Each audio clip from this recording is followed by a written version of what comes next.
At dinner, my parents asked me to give my college fund to my more successful sister. But they had no idea the account still had tens of thousands of dollars in it. I was sitting at Sunday dinner when my parents announced they needed to discuss something important with me, and from their serious expressions I knew it was going to be unpleasant. My father cleared his throat and said that after much consideration, they decided it would be best if I transferred my college fund to my younger sister Vanessa, who had demonstrated she was more likely to make productive use of the money given her impressive academic achievements and clear career trajectory. The request was delivered as though it were perfectly reasonable, as though asking their older daughter to hand over money that had been saved for her education since birth to her more accomplished sister was just good financial planning. What my parents didn't know, what they'd never bothered to ask about, was that the college fund they thought had been depleted to pay for my supposedly mediocre state university education actually still contained most of its original balance, carefully invested and grown over the years because I'd earned a full scholarship and hadn't needed to touch it. My name is Jordan Hayes, and I'm 26 years old, 3 years out of college and working as a data analyst at a tech company in Seattle. My younger sister Vanessa is 23, currently finishing her senior year at an Ivy League university where she's studying pre-med with plans to attend medical school. On paper, Vanessa is the family success story. Perfect grades, prestigious school, clear path to a lucrative and respected career. I, on the other hand, went to the University of Washington, a perfectly good public university, but not the kind of school that makes parents brag at cocktail parties. The difference in how our parents treated us had been apparent since we were children. Vanessa was the golden child, the one whose accomplishments were celebrated and displayed, whose interests were supported with expensive lessons and equipment, whose potential was constantly praised and nurtured. I was the steady, reliable one. The daughter who did well enough but never quite measured up to Vanessa's brilliance. Our parents loved us both. I believed that, but their pride and attention were disproportionately focused on my sister. Growing up, I'd accepted this dynamic as normal. Vanessa was objectively exceptional at academics, at music, at pretty much everything she tried. I was good at things too, but in quieter, less flashy ways. I was an excellent student but not valedictorian material.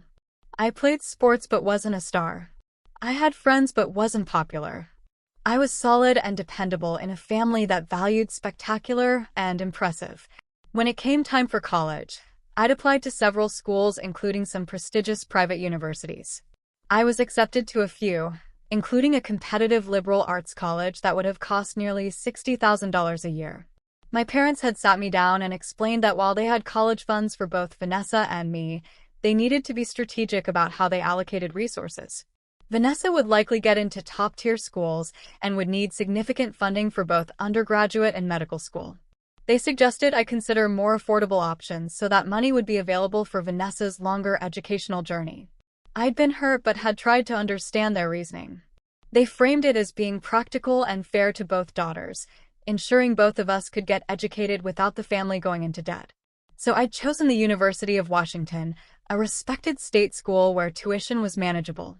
What I hadn't told my parents was that I'd also been awarded a full merit scholarship that covered tuition, fees, and a book stipend. The scholarship was based on my academic record, test scores, and a competitive essay submission. I'd kept the scholarship information to myself for reasons I didn't fully examine at the time. Partly, I think I wanted to see if my parents would even ask about the details of how I was paying for school. They never did. They assumed the college fund was being used to cover my state university tuition, and I didn't correct that assumption.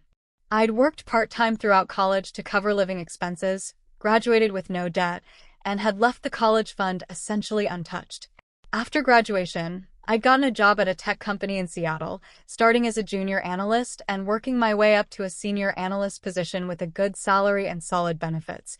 I'd been quietly investing and saving, living modestly in a shared apartment, and building financial security. I'd also been managing the college fund account that was technically in my name but that my parents still had visibility into, or at least they thought they did. What had actually happened was that during my freshman year of college, my grandfather on my mother's side had helped me consolidate the college fund into an account solely in my name with better investment options. My parents had known about the consolidation vaguely but hadn't paid close attention to the details because they'd been focused on Vanessa's college search at the time. The original account had been mostly emptied and closed, and my parents assumed that meant the money had been spent on my education. In reality, it had been transferred to a new account that they had no access to or visibility into. My grandfather, who'd passed away 2 years ago, had been the one person in my family who'd always seen me clearly and valued me for who I was rather than comparing me to Vanessa. He'd encouraged me to be strategic about my finances, to protect my resources, and to build independence. His advice about consolidating the college fund into my own account had been prescient, though at the time I just thought of it as better financial management. So when my parents sat me down at Sunday dinner and asked me to transfer my college fund to Vanessa, they had no idea what they were actually asking. My father explained that Vanessa had been accepted to 3 excellent medical schools, but even with some scholarship support, the cost would be staggering, potentially $400,000 over 4 years.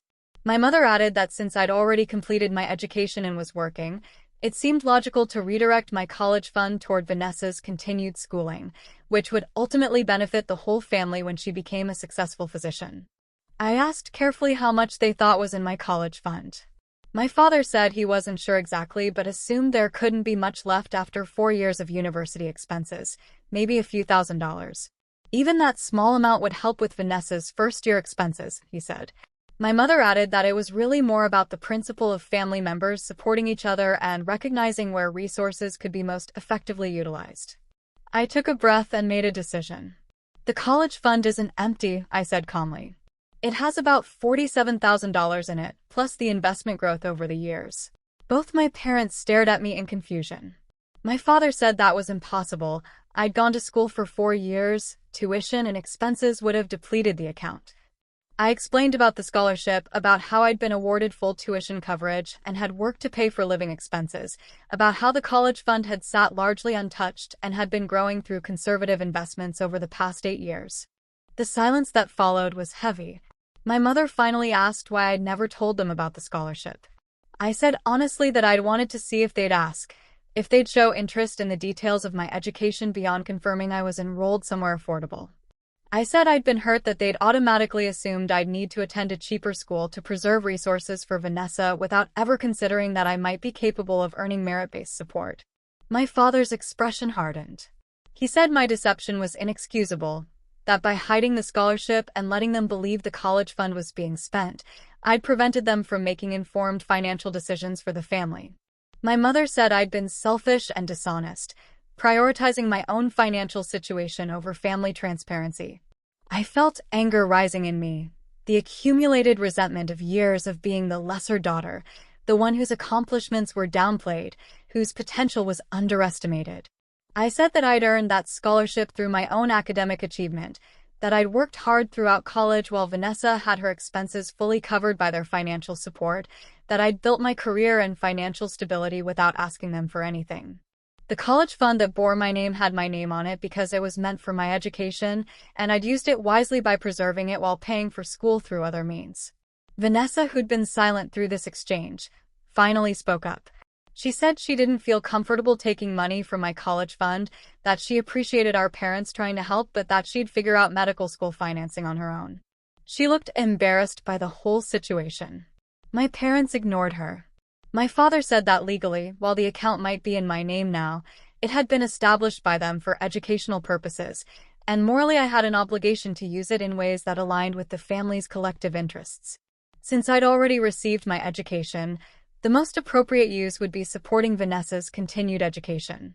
I said clearly and firmly that the account was legally mine, that I'd received it as a gift intended for my educational future, and that I'd used it responsibly by preserving it while funding my education through other means.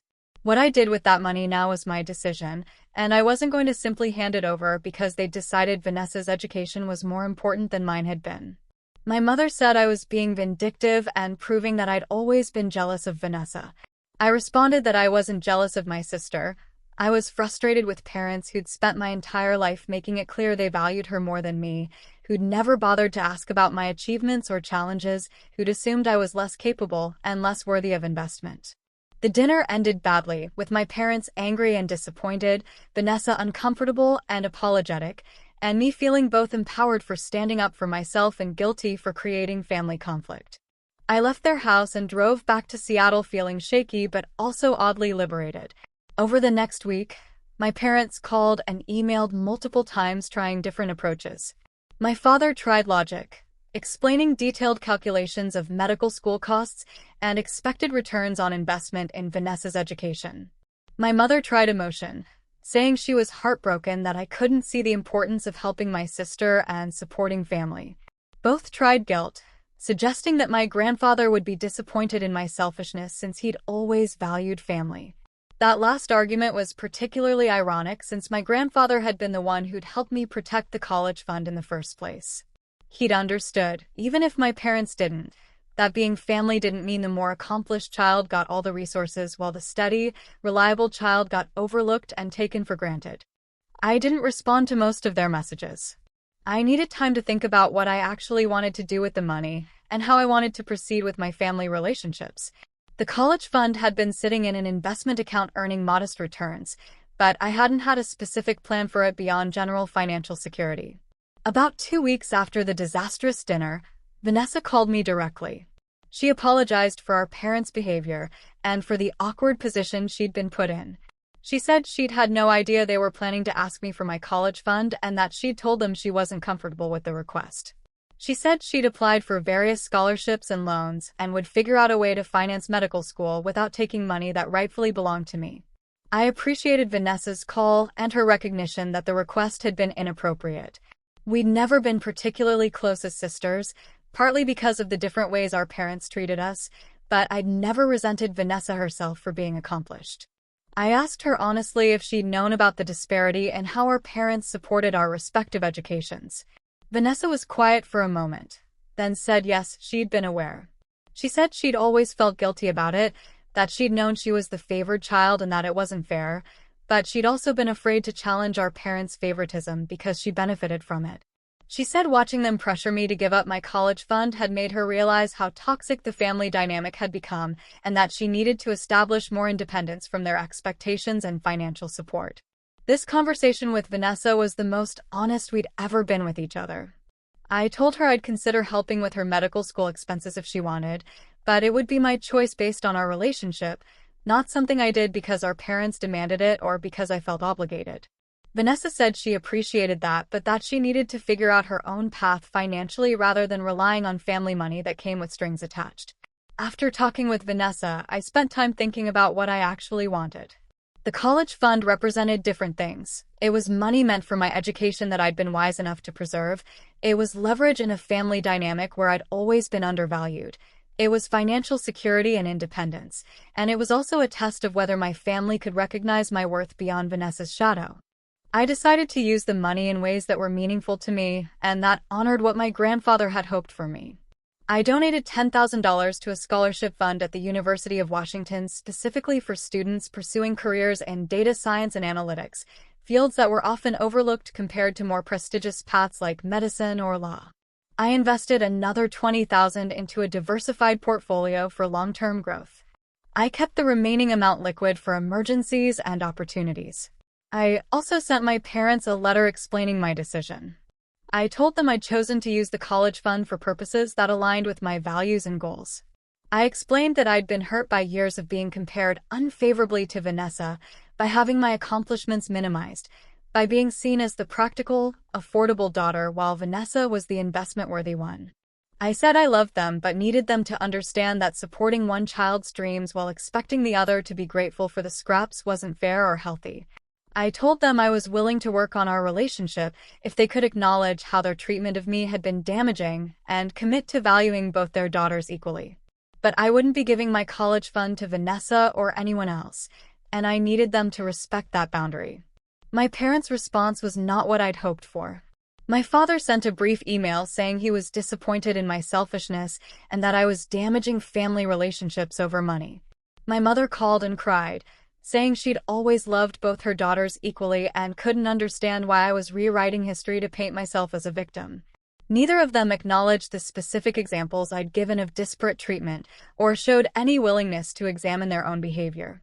The rift between us persisted for several months. We went from weekly dinners and regular contact to occasional brief text exchanges. Holidays were awkward. My parents invited me to Thanksgiving but made it clear their disappointment hadn't faded. I went but left early, unable to bear the tension and the pointed comments about family loyalty. Vanessa and I, surprisingly, became closer during this period.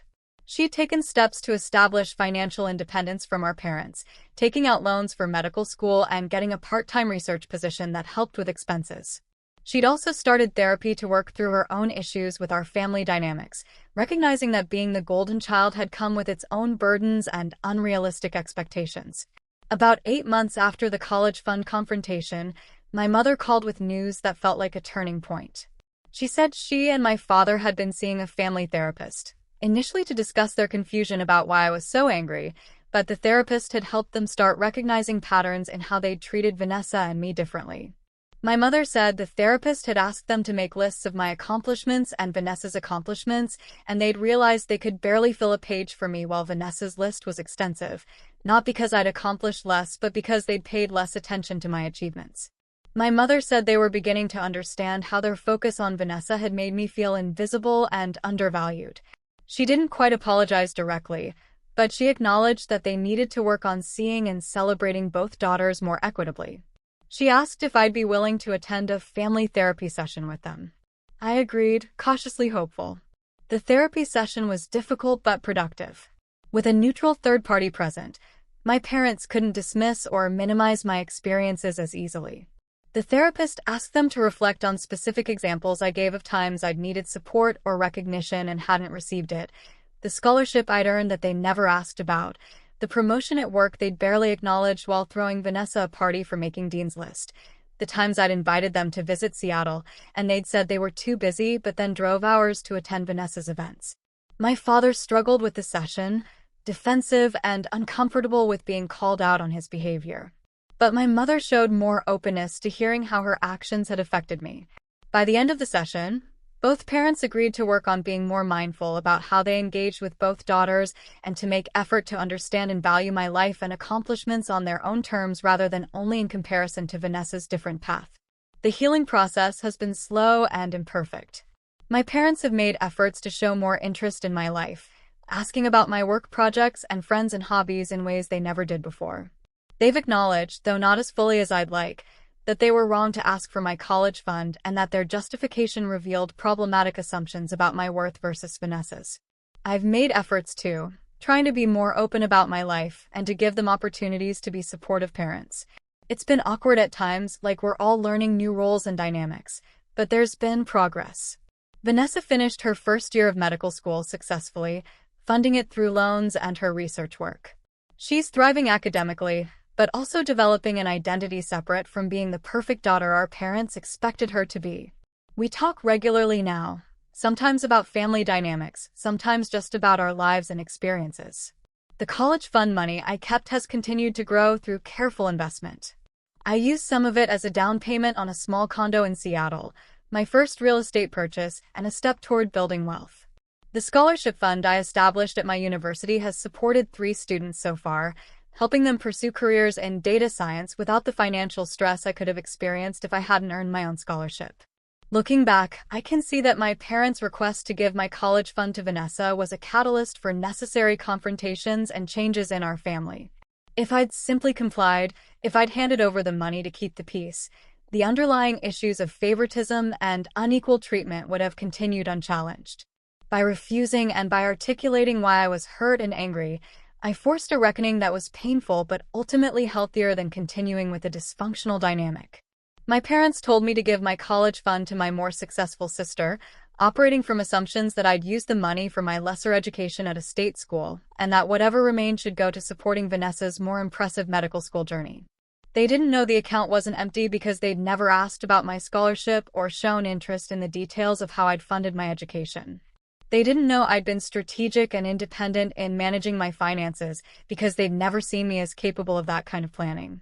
Their ignorance of the reality of my situation was a reflection of years of not really seeing me, not asking questions, not being curious about my life beyond confirming I was doing okay. The college fund revelation was shocking to them not just because of the money but because it revealed how little they actually knew about my experiences and choices. Would I change how I handled it if I could go back?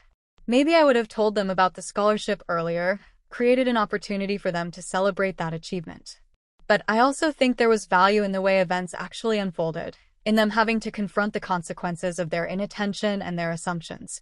The money itself was never really the point, though financial security and independence are important. The point was about being valued, about having my accomplishments recognized, about not being perpetually in the shadow of my more conventionally successful sister. The college fund became a symbol of all of that, a tangible representation of resources and recognition that I'd earned, but that my parents wanted to redirect toward the child they'd always prioritized. Keeping the money, using it for my own purposes, establishing boundaries around it, all of that was ultimately about claiming my own worth and insisting that my parents see me as equally deserving of support, resources, and pride as my sister. The fact that Vanessa herself understood this and supported my decision, even though it meant she lost potential financial help, speaks to her integrity and to the healthier relationship we've built. My parents told me to give my college fund to my more successful sister without knowing the account wasn't empty, and in doing so they revealed fundamental truths about our family dynamics that needed to be addressed.